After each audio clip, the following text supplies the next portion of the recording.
to know if you have an HIV infection. It's probably the one question we are most asked from online readers and is most often due to either one of two things: a past or recent event that may have exposed that person to the virus, or a symptom that some might believe are consistent with HIV.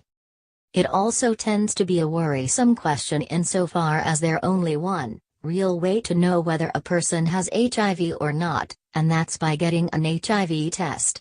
Today it recommended that all Americans between the ages of 15 and 65 be tested for HIV simply because early identification allows for an individual to be treated well before any ill effects of the disease can develop. By contrast, waiting only allows the disease to progress, often silently, during which time the virus can cause long-term damage to not only the immune system but other organ systems, as well. The simplest way to answer the question "Do I have HIV?" is to ask yourself the following. Have you ever engaged in sex without condoms? Have you ever injected drugs? Have you ever had a condom burst or slip off? Have you had sex with someone you didn't know or just met? Have you ever had sex with someone whose HIV status you didn't know? Have you had multiple sex partners?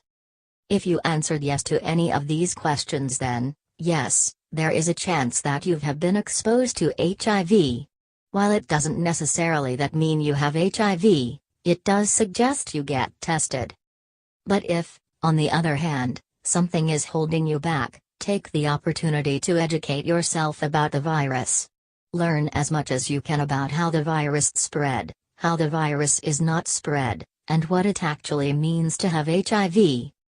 In the end, the more you understand about the disease, the less fear you'll have in taking the steps to protect yourself whether you have the virus or not.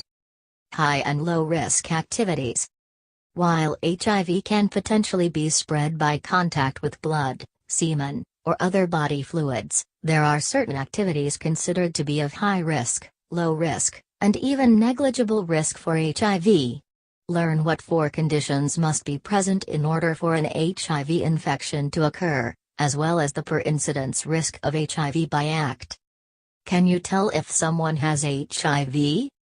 There are some who still believe that you can point out a person who has HIV, either by physical appearance and/or by assessing the type of person they are.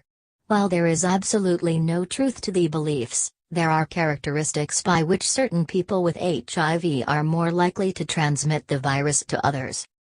Early signs of HIV. Within a week or two of exposure, around 40% of newly infected individuals will exhibit sign of acute seroconversion, ranging from minor flu-like symptoms, fevers, chills, to more serious physical manifestations of the disease. Symptoms by stage.